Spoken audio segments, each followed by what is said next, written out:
আসসালামু আলাইকুম। অবিরাম বাংলার সংবাদে সবাইকে স্বাগত জানাচ্ছি। আমি নাইম ফাথম মুবিন। শুরুতে বিআরবি কেবলস সংবাদ শিরোনাম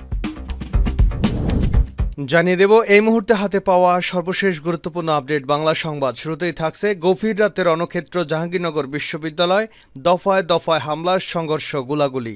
জাহাঙ্গীরনগর বিশ্ববিদ্যালয় কোটা সংস্কার চেয়ে আন্দোলনরত শিক্ষার্থীদের উপর হামলা হয়েছে। ছাত্রলীগের দুদফা হামলায় অস্ত্রধারী এবং বহিরাগতদের নিয়ে আসে। এক পর্যায়ে সাধারণ শিক্ষার্থীদের পাল্টা ধাওয়া এবং পুলিশের সঙ্গে সংঘর্ষের ঘটনা ঘটে। রণক্ষেত্র পরিণত হয় গোটা ক্যাম্পাস।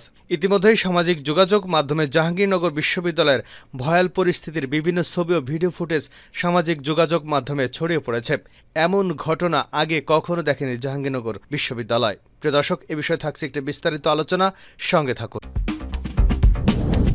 এবারে জানাবো অধিকার চাইতে গেলেই রাজাকার, মুক্তিযুদ্ধের বিরুদ্ধের শক্তি এসব বলে জাতিকে অধিকার থেকে বঞ্চিত করা হচ্ছে বলে মন্তব্য করেছেন বিএনপির স্থায়ী কমিটির সদস্য আমির খসরু মাহমুদ চৌধুরী। তিনি বলেন, যখনই আপনি অধিকার চাইবেন, কেউ বলবে ষড়যন্ত্র করছে, কেউ বলবে উস্কানি দিচ্ছে, কেউ বলবে রাজাকার, কেউ বলবে মুক্তিযুদ্ধের বিরুদ্ধের শক্তি। এসব বলেই তারা পুরো দেশটাকে লুটেপুটে খাচ্ছে। জানাবো শেখ হাসিনার কারাবন্দী দিবস আজ। আওয়ামী লীগ সভাপতি প্রধানমন্ত্রী শেখ হাসিনার কারাবন্দী দিবস আজ। সেনা সমর্থিত তত্ত্বাবধায়ক সরকার 2007 সালে দেশে জরুরি অবস্থা চলাকালে এদিন ধানমন্ডির বাসভবন সুধা সদন থেকে তাকে গ্রেপ্তার করা হয়। এদিকে হলে ফেরার অনুরোধ প্রত্যাখ্যান, প্রভোস্টকে বললেন দালাল। সোমবার রাত 7:50 দিকে ডক্টর মোহাম্মদ শহীদুল্লাহ হলের সামনে প্রভোস্ট ডক্টর মোহাম্মদ জাবেদ হোসেন এমন অনুরোধ এবং নির্দেশনা দেন।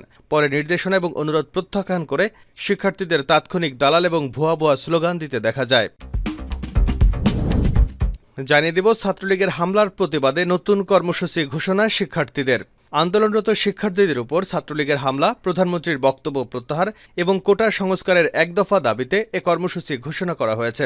কোটা সংস্কারের দাবিতে আন্দোলনরত শিক্ষার্থীদের উপর ছাত্রলীগের হামলার প্রতিবাদে মঙ্গলবার দেশের সব ক্যাম্পাসে বিক্ষোভ মিছিলের ডাক দেওয়া হয়েছে বৈষম্যবিরোধী ছাত্র আন্দোলনের পক্ষ থেকে। এবং সর্বশেষ জানাবো আন্তর্জাতিক সংবাদ। ইউক্রেনে ভয়াবহ ক্ষেপণাস্ত্র হামলা, নিহত বেড়ে 41।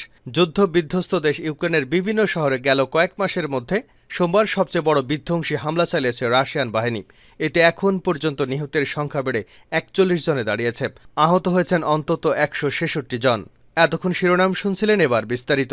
প্রিয় দর্শক, আপনি যদি এই চ্যানেলে নতুন হয়ে থাকেন, ভিডিওটি দেখতে দেখতে চ্যানেলটি সাবস্ক্রাইব করে আমাদের সঙ্গে থাকুন। আর এই ভিডিও সম্পর্কে আপনি আপনার মূল্যবান মতামতটি কমেন্ট বক্সে জানিয়ে দিন। আর হ্যাঁ প্রিয় দর্শক, জানিয়ে দিন ভিডিওটি কোথা থেকে দেখছেন। গভীর রাত্রে রণক্ষেত্র যাবে, দফায় দফায় হামলা, সংঘর্ষ, গোলাগুলি। জাহাঙ্গীরনগর বিশ্ববিদ্যালয় কোটা সংস্কার চেয়ে আন্দোলনরত শিক্ষার্থীদের উপর হামলা হয়েছে। ছাত্রলীগের দুদফা হামলায় অস্ত্রধারী বহিরাগতদের নিয়ে আসা এবং এক পর্যায়ে সাধারণ শিক্ষার্থীদের পাল্টা ধাওয়া, পুলিশের সঙ্গে সংঘর্ষের ঘটনা ঘটেছে। রণক্ষেত্রে পরিণত হয়েছে গোটা ক্যাম্পাস। সোমবার দিবাগত রাত 12টার দিকে ক্যাম্পাসে ছাত্রলীগের হামলার ঘটনা ঘটে। ছাত্রলীগের 1.5 শতাধিক নেতাকর্মী বহিরাগতদের সঙ্গে নিয়ে হামলা চালিয়েছে বলে অভিযোগ করেন সাধারণ শিক্ষার্থীরা। পরে পরিস্থিতি নিয়ন্ত্রণে পুলিশ ঘটনাস্থলে গেলে তা আরও ঘোলাটে আকার ধারণ করে। ক্ষুব্ধ শিক্ষার্থীরা ধাওয়া দিয়ে ছাত্রলীগকে পিছু হটালে এ সময় পুলিশের সঙ্গে তাদের সংঘর্ষ বেঁধে যায়। পরে পুলিশের ছোড়া টিয়ারশেল এবং গুলিতে কয়েকজন শিক্ষার্থী আহত হয়েছেন বলে খবর পাওয়া গেছে। সামাজিক যোগাযোগ মাধ্যমে জাহাঙ্গীরনগরে ভয়াল পরিস্থিতির বিভিন্ন ছবি এবং ভিডিও ফুটেজ ছড়িয়ে পড়েছে। ইত্তেফাকের জাহাঙ্গীরনগর বিশ্ববিদ্যালয়ের প্রতিনিধি আরিফুজ্জামান উজ্জ্বল রাত 12:38 মেসেঞ্জারের মাধ্যমে জানান, সাংবাদিকদের উপর পেট্রোল বোমা ছুড়েছে বহিরাগতরা। আতঙ্কে তারা পুকুরে বসে আছেন। হামলাকারীরা সাংবাদিকদেরও ছাড় দিচ্ছে না। কেউ কেউ জঙ্গলের ভেতরে লুকিয়ে আছেন। অনেকেই আতঙ্কে দিশেহারা। এ সময় ফোনে কথা বলার মতো অবস্থায়ও ছিলেন না বলে জানিয়েছেন এই প্রতিনিধি। প্রায় একই সময় জেইড ইনসাইডার নামের একটি ফেসবুক পেজের পোস্টে বলা হয়েছে, এমন ভয়াল কালো রাত জাহাঙ্গীরনগরের জীবনে হয়তো আর আসেনি। এই পেজ থেকে ক্যাম্পাসের সংঘর্ষের চিত্র লাইভ সম্প্রচার করা হচ্ছিল।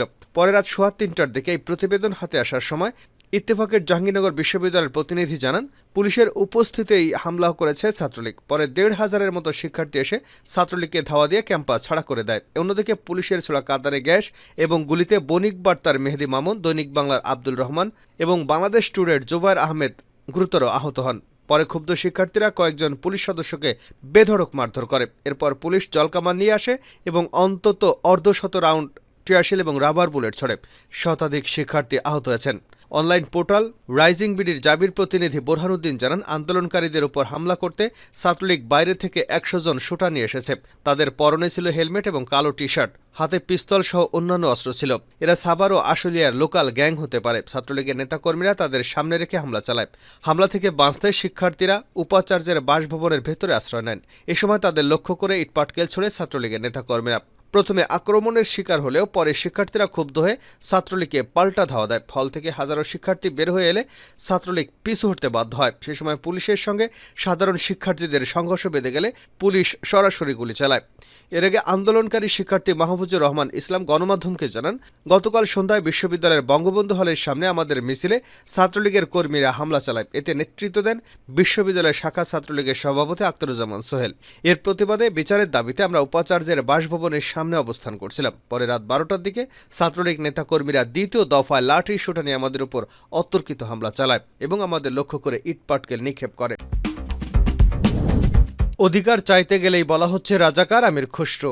অধিকার চাইতে গেলেই রাজাকার, মুক্তিযুদ্ধের বিরুদ্ধে শক্তি, এসব বলে জাতিকে অধিকার বঞ্চিত করা হচ্ছে বলে মন্তব্য করেছেন বিএনপির স্থায়ী কমিটির সদস্য আমির খসরু মোহাম্মদ চৌধুরী। তিনি বলেন, যখনই আপনি অধিকার চাইবেন, কেউ বলবে ষড়যন্ত্র করছে, কেউ বলবে উস্কানি দিচ্ছে, কেউ বলবে রাজাকার, কেউ বলবে মুক্তিযুদ্ধের বিরুদ্ধে শক্তি। আমির খসরু যোগ করেন, এগুলোকে মূলধন করে অনেক দিন জাতিকে তাদের অধিকার থেকে বঞ্চিত করা হয়েছে। এগুলোকে তাদের মূলধন করার সুযোগ নেই। নতুন প্রজন্মের কাছে এগুলো আর গ্রহণযোগ্য নয়। নতুন প্রজন্ম সে কথাটাই বোঝাতে চাচ্ছে, সে বক্তব্যটাই দিচ্ছে তারা। বিকেলে গুলশানে বিএনপির চেয়ারপারসনের রাজনৈতিক কার্যালয়ে গণঅধিকার পরিষদের সঙ্গে বৈঠকের পর সাংবাদিকদের ব্রিফিংয়ে এক প্রশ্নের জবাবে আমির খসরু মাহমুদ চৌধুরী এসব কথা বলেন। কোটা বিরোধী ছাত্র আন্দোলনকারীদের উপর ছাত্রলীগের হামলার নিন্দা জানান বিএনপির এই নেতা। তিনি বলেন, দেখলাম লাঠিপেটা করা হচ্ছে, ছাত্রলীগ আক্রমণ করছে এবং ঢাকা বিশ্ববিদ্যালয়ের ভেতরে বহিরাগতরা আক্রমণ করছে। এটা সারা দেশের মানুষ দেখতে পাচ্ছে, সারা বিশ্ব দেখতে পাচ্ছে। ছাত্রলীগের হামলা এবং ছাত্রদের বিরুদ্ধে মিথ্যা মামলায় আমরা তীব্র নিন্দা জানাচ্ছি। আমির খসরু বলেন, যারা আন্দোলন করছে তাদের পরিবার আছে, তাদের আত্মীয় স্বজন আছে, বন্ধুবান্ধব আছে। সবাই কিন্তু একটা ন্যায়সঙ্গত সমাধান আশা করছে। সেটা না করে আপনি যদি লাঠিপেটা করেন, মিথ্যা মামলা করেন, তাহলে তো সমাধান সম্ভব নয়। মূল সমস্যা হচ্ছে দখলদার সরকার। যদি নির্বাচিত সরকার থাকতো, এরা যৌক্তিক সমাধান খুঁজত সহজেই।